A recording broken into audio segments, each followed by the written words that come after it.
Hey guys, what's up? Welcome back to Dude, I Love That. I'm Liv, and today we're continuing both the Summer Throwback series and Miley Cyrus Week with, I'm pretty sure, every single 90s girl's favorite show growing up, Hannah Montana. And I've been rewatching it for this episode. And so I am like in a mood. I literally listened to Miley songs the entire time I was getting ready. And also, if you're watching on the video version, I have my very Lily Truscott-esque t-shirt situation on. It's like a baseball tee. Also, fun fact, I was told all the time growing up that I looked just like Emily Osment, and I really did when she was younger. And then when I got to like the same age that she was in Hannah Montana, we both looked so similar. Not at the same time though, so that avoided a lot of confusion. But anyways, let's get on with this episode. It's going to be a short one. I'm just talking about a few of the characters and what I saw from them and what their likely Enneagram types are. So let's, of course, start with Miley.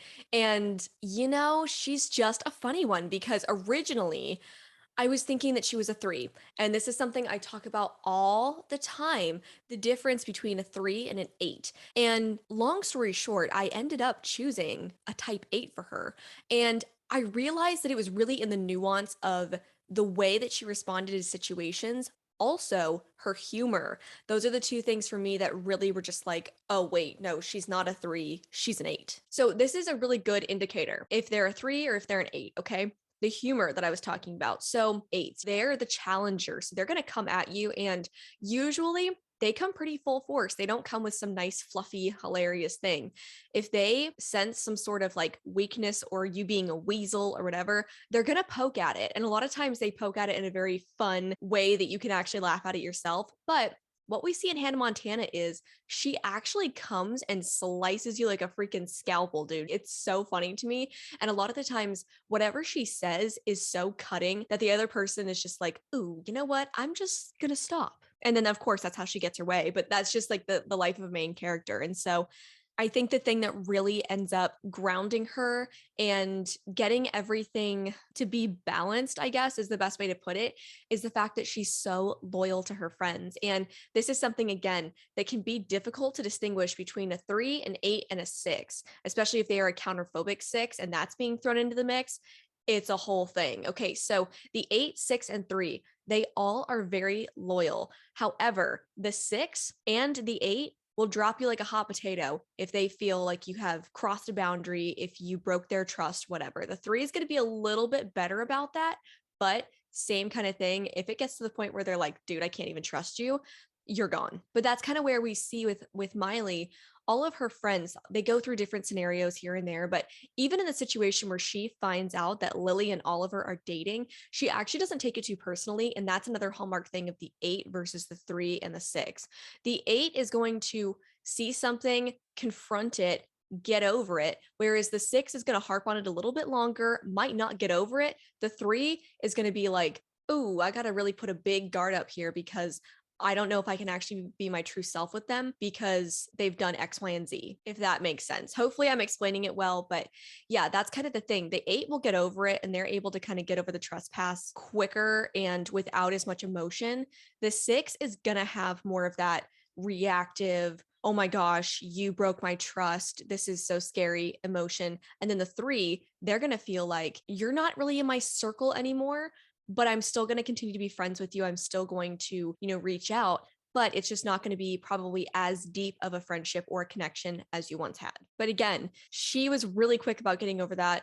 Anytime somebody has come into her life, except for Jake, I will say, I think that's one that she kind of let linger a little bit, but then when it was done, it was so done. And that's what I'm talking about. She just dropped him. She's like, you know what? This isn't working for me anymore. And then, of course, she goes on to Jesse. But long story short, I think she's an eight. And I think she's probably an eight wing seven. I think she has more of that seven-ish vibe. I think that she's able to kind of turn on a dime. It says several times in the show that she's able to learn dance moves really quickly. She's obviously really good at kind of having herself spread thin in a way, but also not in a way that she can't be fully present for the things that she's committed to. And so that's what I think is really interesting. And that's what you're going to see with that type 8. The 8 is really good at powering through because the type 3, remember, they have connections to 6 and 9. So they're going to have a little bit less energy than the 8. The 8 is really good at compartmentalizing their life. And that's obviously what we see with her as she is Hannah. So she's got these two completely separate lives and she's juggling so much. She's extremely hardworking. She's obviously very responsible and trustworthy because you can't just give that kind of responsibility to any kid because there is so much going on behind the scenes and they have to be able to approach things like an adult and be very clear-headed about it. Whereas a lot of kids, they get so caught up in I'm famous, I'm this and I'm that. And also, this is what's so funny too. If she was a type 3, she probably wouldn't have the two separate lives. The 8 doesn't want to feel intruded on. They don't want their privacy invaded. They don't want to feel like they don't have the autonomy and the freedom to go out and do things. The type 3 would probably revel a little bit more in having this life of fame and fortune. And so that's where you can see the 3 thrives in that. The 8 would crumble. They do not enjoy that. And so that's where we can see she's very 8ish and she's not very 3ish. However, I think she probably has a 3 in her tri-type. So if I was just going to spit it out, because I haven't really thought about it, she's probably an 8-3-7. That tri-type makes a lot of sense for her and probably accounts for a lot of her quick-wittedness, her ability to get over things quickly, her ability to perform and actually have fun doing it. It's a very unique situation that she's in. And I think because, like I said, she's so loyal, she's hardworking, she's able to compartmentalize, she's very clear with her boundaries, and she's like, boom, she just cuts right through to the chase. And so that's where, again, I think we see a lot of that 8-wing-7 for her. And then this is what's going to be really interesting. Let's talk about Lily. So I have heard chatter on the interwebs that people think that she is a 6. That blew my mind. I was like, on what planet is she a 6? I think maybe they're harping on some of the times where she says things and then she's like, uh-oh, I gotta backtrack. And then she does her little like nervous, I don't know what to do. But she's definitely not like that all the time. There's a character that is like that all the time, and we'll talk about them in a second. But I don't understand why anyone would think that she's a 6. Now, I've heard two versions of the story. I've heard some people say that she's a self-preserving 6 and she looks kind of 2ish, which again blows my mind. Then some people said that she was a counterphobic 6 and used her as kind of an example of what a counterphobic 6 is like. I do not agree. As a counterphobic 6, I do not think she's a counterphobic 6 in the slightest. And I think some of what they're picking up on is a little bit of that bite and that harshness that comes in her humor. And I think that's accounted for in her 8-wing because newsflash, I think that she's a 7. And I really think that she's actually a 7-wing 6, but that 8 comes out sometimes because she's very competitive. She loves doing sports and like team activities. And she also does a lot of solo sports like surfing. And so she has a lot of interests and hobbies. And you can see she does not tire easily. She is like ready for anything. She really likes to have things on her plate or on her schedule because for the 7, looking forward to an event is just as fun for them as actually doing the event. And so that's what I think is really fun about Lily. And that's why she's the perfect complement to Miley because Miley has this busy life and this hectic schedule, and Lily's able to come and be like, I'll be right there with you. I love doing this stuff. And I think it's so cute that Lily also has her disguise as Lola Luftnagel. And I think I said that right. But anyways, all I'll say is this. I dressed up as Lola one Halloween. Best year of my life. Okay. So much fun. I had the purple wig. It was amazing. But yeah, that's what's so special about Lily. And we see, oh my gosh, wait, I forgot she skateboards. That's totally her thing, especially in season 1. And what you see a lot from Lily that you would not see with a 6 as much, unless they do have a 7-wing, she is so good at being glass half full and presenting other solutions. And so a lot of times something, obviously the whole plot of any Disney show, it's going good, something happens, and then they have to solve it. And so that's where Lily will come in and be like, well, have you thought about this? Don't worry, it could always be worse. What if this were to happen? And I think that is a little bit of that 6-wing showing, but at the end of the day, she has that 7. She's very adventurous. She's loyal. 7s are very loyal. And I think they kind of get overshadowed by the 6, who's called the loyalist. But 7s are extremely loyal. And especially because she has that 6-wing, I think we see that more than her 8-wing. So again, maybe that's where it's become confusing. But Lily is very much that typical sweet young seven who doesn't have too many responsibilities, that just wants to enjoy life, do as much as she can at once, while also being able to give herself fully to what she's doing. And there's not many people or types that would be able to be as energetic, as full of things as she is.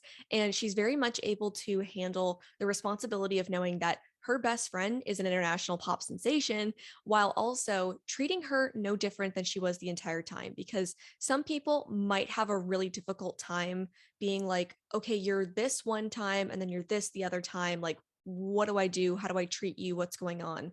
But she just lets it roll. She's like, okay, this is what we're doing now. And she just goes with it. And that's where that 7-8 friendship between Miley and Lily is so special. And you can see that they're able to bounce off each other very well. And they don't take things that the other says too personally because, again, they both share that connection with 8 and 7. And so they can be like rapid fire, like, do. And you know what? Each person comes out and they're just like, whatever. Like, I don't care if you said something that was a little bit rude, Miley, or if you said something that was a little bit spastic, Lily. And so that's where I think it's a really cool friendship to see. And I honestly don't know off the top of my head if we see any other 8-7 friendships in a show. Maybe I'm wrong. Listen to the other episodes and let me know. But off the top of my head, I don't think we have, which again is why this show is so special and close to our hearts. But let's talk about Oliver because I think his relationship with Lily is so interesting. Okay, so Oliver freaking Oaken, smoking Oaken, if you will. Have you seen the photo of him with like 10 cigarettes in his mouth and someone captioned it smoking Oaken? That literally lives in my mind for the rest of my life. It's so good. But I definitely think that Oliver is the one who's a self-preserving 6 in this show. I mean, hello. I've never seen such a funny example, like such an over-the-top example, I guess I should say, of a self-preserving 6. He has that little bit of the too sweetness and he's very kind. He really wants to like be there for his friends and be part of the group. Oh my gosh.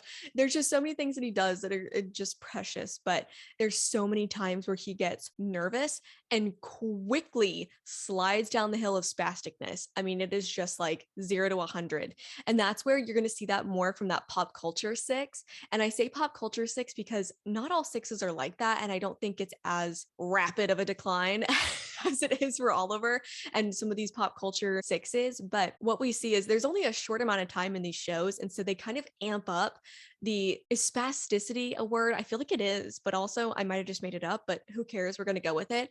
So I think we see that a little bit more from him and from those other pop culture 6s. But Oliver is loyal to death. There's so many times where I'm like, oh my gosh, Miley's so mean to him, but he keeps showing up. He keeps being there for her. He freaking loves them both to death.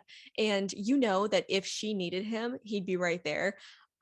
One of the episodes that is my all-time favorite that I'm thinking of right now is the time where Luann comes and wow, so many thoughts about that episode. But we can see that Miley calls him. She's like, I need your help. Can you get here?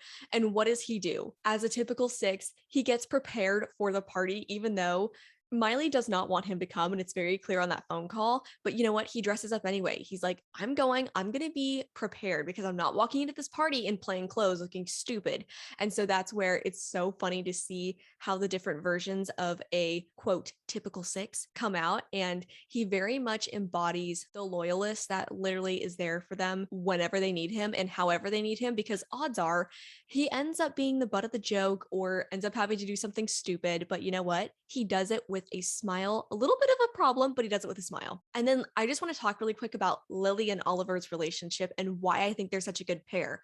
So obviously they connect on the 6 and the 7 because I think Oliver is a 6-wing 7. And so with Lily being a 7-wing 6, they both really understand each other well. And that's how I think they were able to just sort of click together and it just worked for them. And it wasn't this awkward, weird thing. It was just like, this is what we're doing now. This makes sense to us. And being thinking types, they're both going to be like, okay, this is logical enough for us to continue.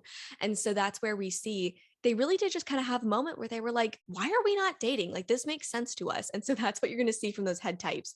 But what I love about Lily and Oliver is the fact that Lily is able to bring Oliver out of his head and out of the constant kind of anxiety or white noise that he has going on. but Oliver's also able to bring Lily into, hey, let's problem solve. Let's kind of think this through. Let's see this from different angles. Maybe there's a play here. And so that's where I think they are such a funny match because those two together are just like ping ponging off each other all the time. And what I love is they both really get in their hearts together and they're able to connect. I think they both have maybe like a 2 in their tri type. And so I think that's where it's really cute to see that. And of course, the self preserving 6 looks a lot like that type too. And of course, between them and their friendship. So let's look at the friendship here. So we've got an 8, a 7, and a 6. That is such an interesting friend group. And I feel like we do see a lot of 8, 7s, and 6s as friends, maybe not together, but like separately. And it's because they have so many similarities to each other. Like we just talked about, obviously the sexual 6, the sexual subtype 6, aka the counterphobic 6, looks a lot like a type 8. So you see a lot of those friendships. Then of course, 8s and 7s share wings. And so you're going to see them together and they really understand each other well. And so that's where I think this friend group, where we typically see in pop culture, you're going to see more of like a 2 or a 3 or a 6 as a main character. It's really cool to see a type 8 female as a main character because a lot of times type 8 females get this, I don't know, label, I guess, thrown on them as being a B word. And that's something that I talked about too in that Laguna Beach season 2 episode with Kristen. That bugs me so much because they're not being a B. Okay. They're just very strong willed, very, I know what I want. I'm going to go after it. And so sometimes, especially with like teenagers, who just kind of don't know what they want, don't want to rock the boat, the type 8 can feel very abrasive and very intense. And I think that's maybe what we're seeing a lot of with Miley in the show. However, you can tell when the type 8 is actually being a snotball, or if they're just being their typical type 8 self that's like, we're doing this, we're going in this direction, come on, let's roll. And that's where I think she does flip off a little bit. I think sometimes she can be a little bit of a brat, and that's where I know some kids that I grew up with, their parents were like, you're not watching that show, because sometimes she'd mouth off to her dad or something like that, and it can come off very rude and condescending. And so that's where you have to balance that with being upfront and communicative with those around you, but you can't do it in a way that makes the other person feel embarrassed or ridiculed or shallow. You have to do it in a way, and this is something I talked about in the last song episode. Ronnie's dad, he's able to do it in a way where it comes across with a lot of love, but it really does slice you to your heart because you're like, oh, shoot, you know what? You're right. And you're able to take it versus sometimes Miley can come across a little bit rude, especially when she talks to her dad. And so that's where there is a balance there. And that's where I think Lily is really good at calling her out when she does do that. She's like, hey, why'd you talk to him like that? Why were you doing that? And of course, that's the hallmark of a great friendship. And then let's talk about Jackson super quick. This one was so difficult for me because even though I grew up watching the show, I had such a struggle with these kids and their types. I was just like, what the heck is going on? But I think a lot of people would say that Jackson is a 7, but I actually think that he might be a type 9 that's actually in the lower health levels and feeling a little bit more slothish. Now, remember, sometimes type 9s have good energy, especially when they're healthy. And a lot of type 9s that are very, very healthy have a little bit of that 8 quality in them because they're using their 8 wing more. And so that's something that I see that there's actually one type 9 that's going to be on the podcast soon that I literally was like, are you sure you're a 9? You're so blunt and to the point that I was shocked that you were actually a 9. But she's really good at seeing situations from many different sides. She's good at bringing the peaceful, calming aspect to things, especially when things get out of control. And so that's where you can see that. And I think sometimes what we see from Jackson is that he wants inner peace so badly, but he feels like he doesn't have it because Miley's life is crazy and his dad's focused on her and he's a single parent. And there's constantly people in the house. There's like Lily running here and skateboarding all over. And there's Oliver who's always spazzing out about something. And so I think a little bit of him feels like, I don't have a homeostasis. I just have craziness. And again, we see later on in the series that he doesn't really know what he wants to do with his life. And the idea of thinking that far in the future is so nerve-wracking to him. And I think, again, that could go back to potentially he's a 7 because 7s kind of want to live in the moment, but they're also future thinkers. And so that's where I'm like, I think the 7 would be a little bit more of, I'm excited about the future. Let's go towards something. Let's pick something and just try it out. Whereas what he does is he shrinks back and he gets so in his sloth state of I don't want to move. I don't want to do anything because it's too overwhelming for me to think about. And that's where you're going to see more of that 9 in lower health levels. I think Jackson's healthy to a point. I think he's probably in like the mid health range. But of course, because these are all like very caricature types for the show, we do see him a little bit more on that sloth side where he's got energy, but not for what he doesn't want to do. And so there's a lot of that like 6, 9, 7 going on. But I really do think that he's probably a 9 who feels like if I just keep going in this direction, I can figure it out later. And that is the vice of a 9. A lot of times 9s are like, if I just keep staying here, doing what's comfortable, it'll work out. But eventually you end up so far down the road and you look back and you're like, oh my gosh, I haven't moved. I haven't done what I wanted to do. I'm still stuck in the same place. This is terrible. And so sometimes when you get out of your immediate situation and get out of the present and think more about what's to come in the future, if I don't make a decision, if I don't get out of this, then that can scare you a little bit into making action, which will help jumpstart you and get you out of that sloth state. And so that's something where, especially in one of these episodes that I watched, Jackson drops out of college in Tennessee, and then he's back in Malibu, and his dad's like, what are you going to do? Just work at Rico's for the rest of your life? And so he goes through this kind of like dream sequence of what would happen if that was the case. And he's like, oh my gosh, no, that's too scary. I need to go register for college classes. Like I need to move forward in life somehow and figure out what I want to do. And then of course, later on in the series, I think, is that season 4? Maybe season 4, but we see he really still doesn't know what he wants to do with his life. He's going to college, he's doing all these things, but at the end of the day, he's still lost. And sidebar, but this is why I'm so against kids just going right out of high school and going into college without a clear path. What a disaster. But he's still like, I don't know what I want. I don't know what I want to do. And a lot of times 9s are kind of asleep to what they truly want in life.